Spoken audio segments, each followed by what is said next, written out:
Hello, happy Wednesday to you. This is Nisi Black, your lifestyle and career catalyst, and I am coming to you. Today is Wednesday, June 22nd, for midweek motivation and mind check. I started doing these little scopes and Facebook Live things so that I can come in and interrupt the flow of your week to see how you are doing with your goals, see if you're accomplishing the task that you started out the week with the great intention of doing. Started this to kind of give you a little bit of a mind check to see where you are, if somebody has upset you or thrown a monkey wrench into your plans. Whatever the case may be, it's hump day and the weekend is almost here. So I try to join you every Wednesday at 11 a.m. Central Standard Time to kind of share a little bit of insight and information with you to get you through the week. So how is everybody doing today? I hope your week is marvelous and that you are still motivated, inspired, and encouraged to accomplish the things that you started out with. So let me tell you what I wanted to chat with you about today. Finances. I know it can be such an ugly word sometimes, especially with the focus on money and buying and spending and, oh my goodness, everything that we've got to do to maintain our standard of living, to take care of our families, to eat. I really enjoy eating, so having money is a good thing from my perspective. But let me tell you what happened to me a few months back and what I did and the result of that. I have, and by no means am I a financial planner or financial expert. I'm just basing this scope on what I have experienced in my life, what I have gone through, what I've had to overcome, some of the things that had me in tears, in a ball on the floor, some things that have held me hostage, kept me hopeless and stuck until I made a decision that I was going to make a change for myself.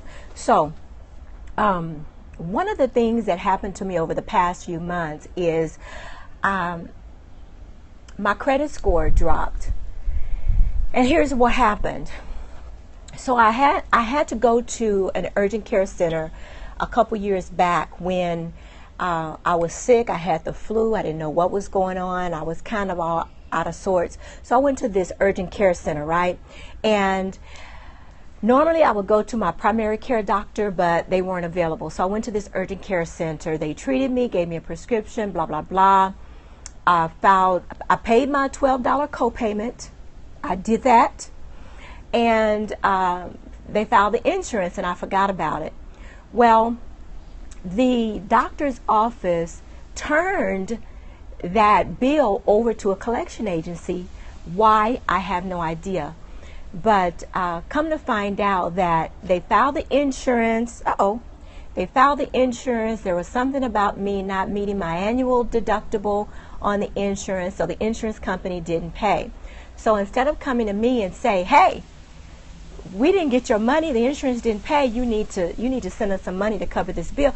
$120. That's all it was, $120. And so I didn't know about it until my credit score dropped. And I looked to see what happened. And it was this $120 bill. So I contacted the clinic and I contacted their credit agency and I paid the bill. Well, the bottom line is it threw me for a loop.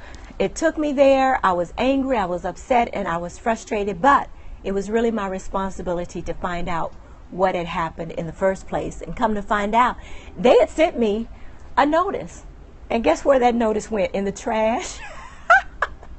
Because it was stuck in a bundle of a whole bunch of magazines and buy this and buy that. It just got tossed. So it was my responsibility. But needless to say, that was a lesson learned. I now go through every single piece of junk mail when it comes to make sure that there is not anything stuck in between those pages that would, come back to haunt me later.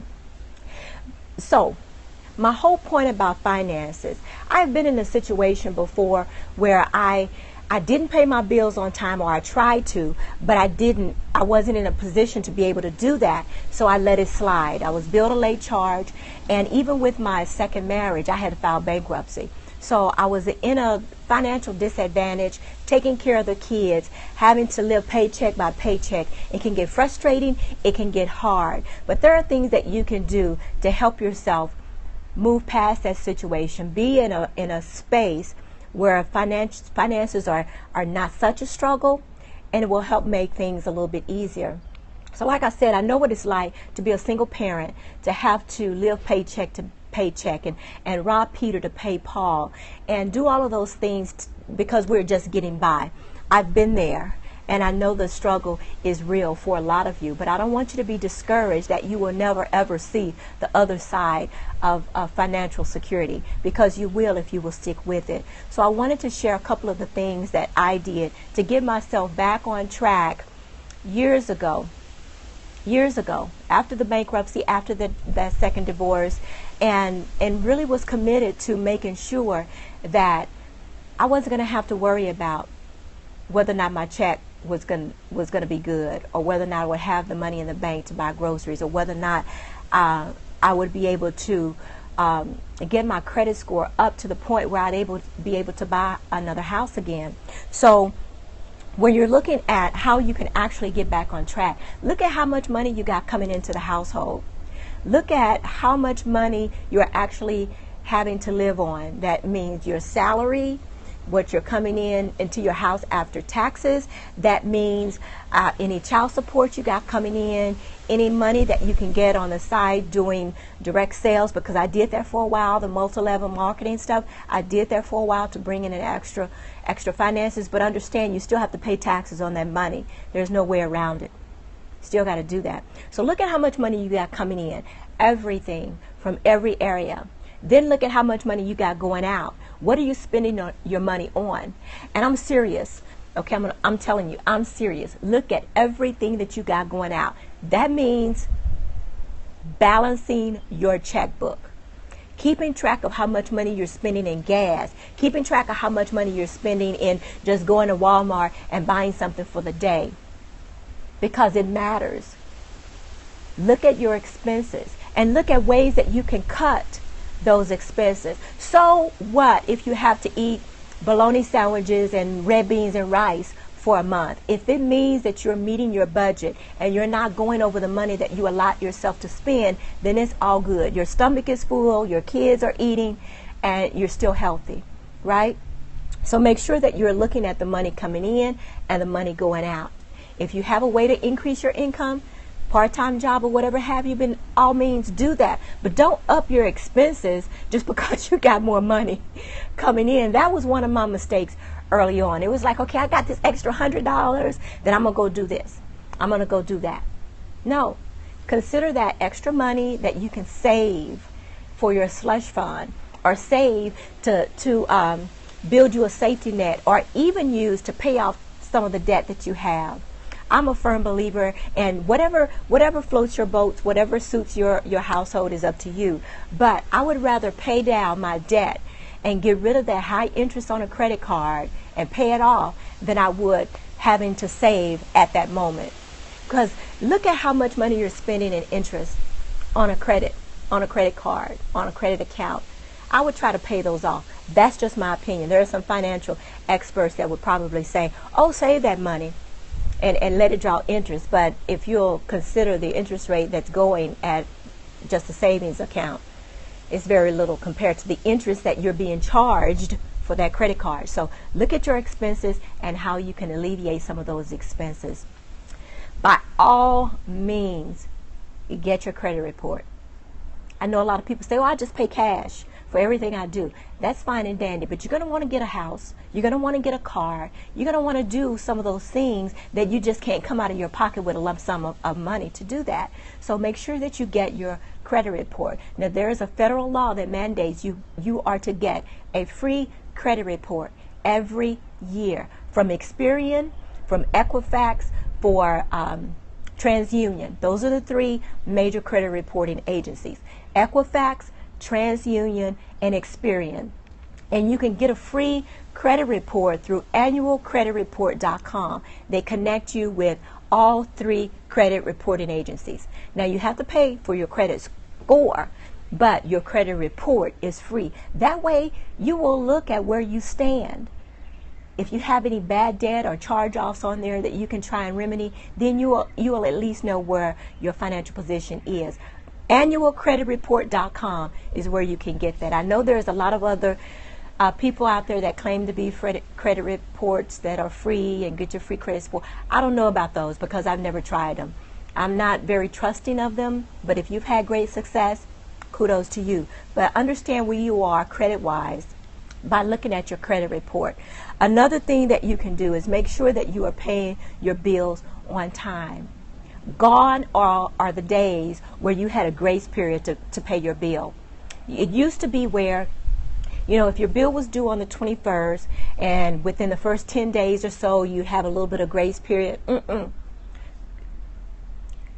they don't do that anymore. So if your bill is on the 21st, due on the 21st, and you're paying it on the 22nd, guess what? You're going to get hit with a late charge. That's an extra expense that you don't need.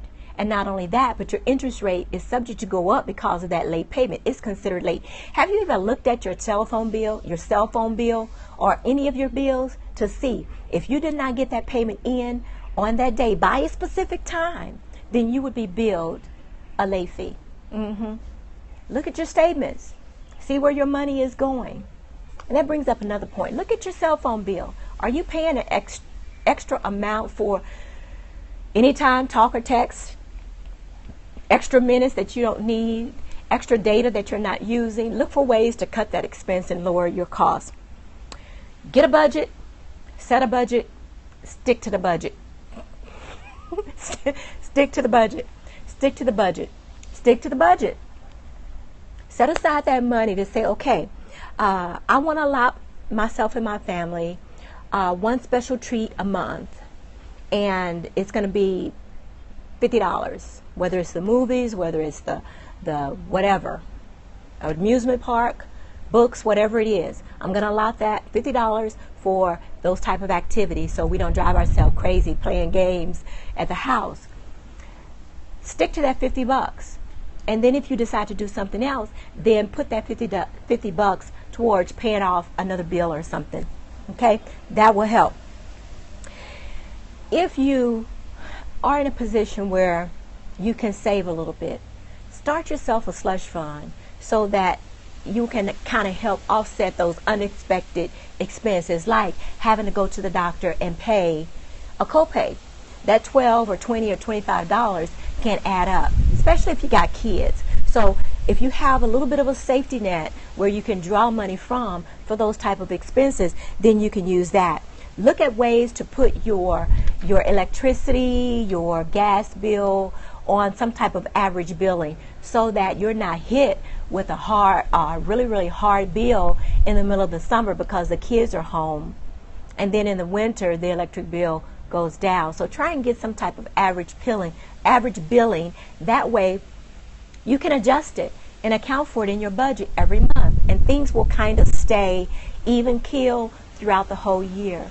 So I did that, and it really helped because in the summer the electric bill can be sky high, and then in the winter the gas bill can be sky high. So if I put those on an average billing, then it's kind of even out year round.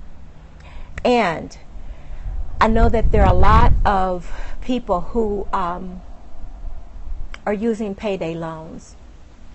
If you can possibly, please stay away from payday loans. I got caught up in that years ago when I was going through the bankruptcy and said, okay, I'll go and I'll get this $200, and then they charge you $60 to pay it back 2 weeks later. The interest rate on that is enormous, and not only that, you're getting one payday loan to cover another payday loan to cover another payday, and the cycle never ends. You get stuck to it, you get addicted to it, and then you're robbing Peter to pay Paul just on the payday loans, and the interest alone is what's killing and robbing your finances. So do what you can to stay away from payday loans, even if there's a relative that you can go to, or maybe just pay the very minimum on your credit cards or something. Cut some expenses in your groceries. You can still eat and you don't have to get steak. You can get ground turkey instead of ground beef. You can adjust some things in there so that you're still full, you're still taking care of your family, you're still eating, but you're not paying the extra for high quality meats and special cuts and all of that. Listen, I'm talking about making ends meet, providing a means to an end to get you at the place in your life where you are financially able to do a little extra, do a little more, have a savings account, invest in a 401k or an IRA or something like that. But you got to start somewhere. And not just that, but you got to get out of denial. You got to stop thinking, oh, it'll be okay after a while. Well, your after a while is right now. If you're going to affect some change in your finances and in your house, and let me tell you, finances is probably the number one or number two reason why people are divorced, or people are unhappy, or people are miserable. Because when that bill collector is calling you on the phone and you're telling the kids to tell them you're not there, they won't go away. So there's no need of hiding. There's no need of being in shame, because we've all been there. There's no need of carrying the guilt around your neck and denying that there's a problem. Face it, do what you need to do to get past it so that you can live clear and free. You can rest at night. You're not tossing and turning, wondering how things are going to get done. Okay? So like I said, I'm not a financial expert, but I've been through bankruptcy. I've had a credit score that has been in the toilet from the 500s to the 600s. And when I found out my credit score dipped a few months back, it was at 791, and then it dropped down to, I think it was like 694 or something. And so I've been monitoring it steadily to see how this is affecting me. And now I'm back up to, actually I'm up to like 827 right now, which is really good for a credit score. And once you establish that you are credit worthy, you're more inclined to get a very good interest rate on your house. You're subject to getting 0% interest on your car. I've had 0% interest loans, gotten good low interest rate credit cards, and you know, the sky is the limit because you've proved yourself credit worthy, and it's there whenever you need it. You may not ever need it. You may be one of those kind of people that stick cash in the mattress.